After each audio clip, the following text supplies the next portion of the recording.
오늘 말씀은 요한계시록 6장 1절에서 17절 말씀인데요. 1절에서 4절까지만 읽도록 하겠습니다.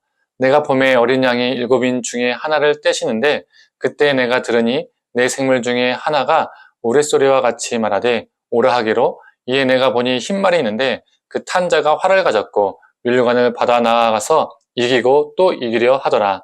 둘째 인을 떼실 때에 내가 들으니 둘째 생물이 말하되 오라 하니 이에 다른 붉은 말이 나오더라. 그 탄 자가 허락을 받아 땅에서 화평을 제하여 버리며 서로 죽이게 하고 또 큰 칼을 받았더라. 아멘. 아침 묵상을 들으시는 모든 성도님들에게 하나님의 은혜가 있기를 간절히 소망합니다. 우리는 요한계시록을 정말 직전에 연속으로 일어나는 수많은 현상들이나 재앙들을 적은 책이라고 생각합니다.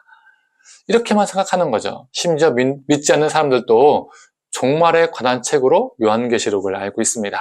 그래서 요한계시록이 기록된 시대적 상황들을 무시하게 되고 문자주의적 해석만 하게 되는 위험한 일이 생기는 것이죠.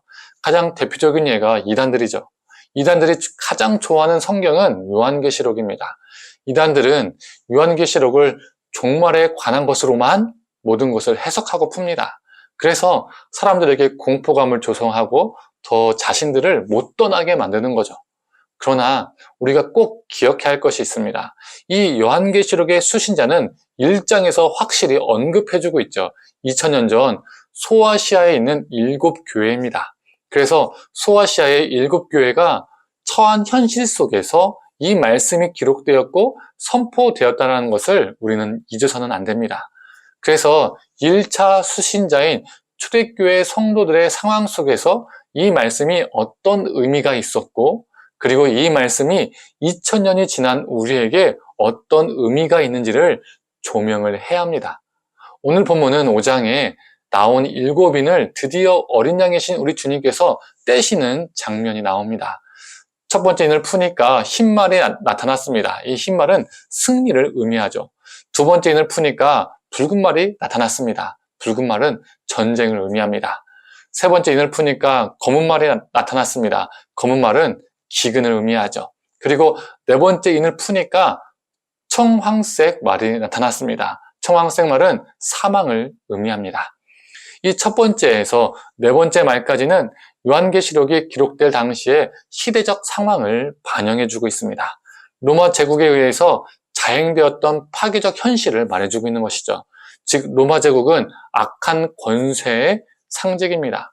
로마 제국은 팍스 로마나, 즉 로마의 평화라는 구호 아래에서 수많은 나라들과 전쟁을 해서 이기고 그들을 짓밟고 박해하고 수많은 곡식들을 수탈하고 사람들을 수많이 죽였습니다. 그래서 하나님께서 교회를 핍박하는 자들을 심판하시겠다라는 것이죠. 첫 번째 승리를 의미하는 흰 말은 로마가 이기는 것 같으나 심판으로 하나님이 이기십니다.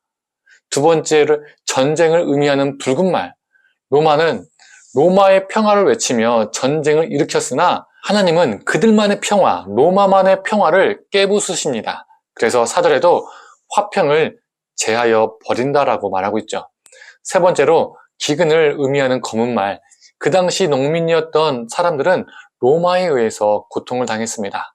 지주들에게 유리한 로마 제국의 농업정책인 라티푼디움이라는 제도가 있었습니다. 이 제도로 인해서 로마 압제 아래에 있는 많은 사람들은요, 고통을 당했습니다. 주님께서 그들에게 기근을 보내셔서 그들을 심판하시겠다라고 말씀하신 것이죠. 그리고 네 번째 말은 사망을 의미하는 청황말입니다. 결국에는 하나님의 심판으로 로마와 그리고 어둠의 권세는 죽음에 이르게 된다는 것이죠. 멸망한다, 끝장난다라는 겁니다. 그리고 어린 양이 다섯 번째 인을 떼시니까 죽임당한 이 영혼들이 제단 아래에 있는 환상을 요한이 보게 됩니다. 이들은 로마 압제 아래에서 죽은 순교자들을 의미합니다. 이 순교자들은 자신들을 죽였으며 하나님을 대적하는 이 악한 권세를 하나님께서 심판해 주실 것을 강구하고 있는 것이죠.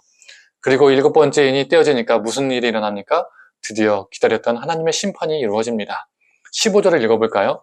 땅의 임금들과 왕족들과 장군들과 부자들과 강한 자들과 모든 종과 자유인이 굴과 산들의 바위 틈에 숨어.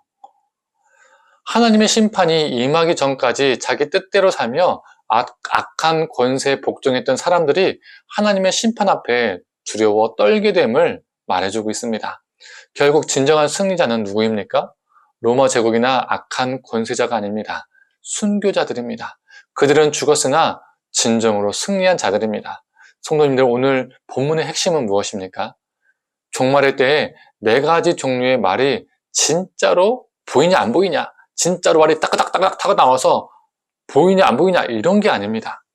하나님께서 핍박받고 있는 교회를 향해서, 초대교회를 향해서 너희들의 탄식과 기도를 듣고 있다.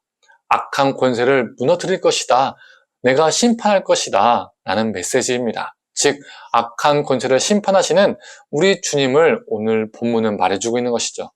17절 말씀을 우리가 심령에 새겼으면 좋겠습니다. 17절 말씀을 한번 읽어보겠습니다. 그들의 진노의 큰 날이 이르렀으니 누가 능히 서리요 하더라. 세상에서 거룩하고 순결하게 사는 것은요, 쉽지 않습니다. 이 땅의 새로운 로마 제국의 권세들은 여러 방식으로 우리를 유혹하고 넘어뜨리려 합니다. 그래서 그 권세에 복종하고 순응하고 불법과 불의를 행하고 타협하고 편승할 때가 있습니다. 그러면 이 땅에서 조금 더 편하게 살 수 있을 것 같고 또 이 땅에서 승리하는 것처럼 착각하며 살게 되는 것이죠. 그러나 성도님들, 심판은 분명히 있습니다.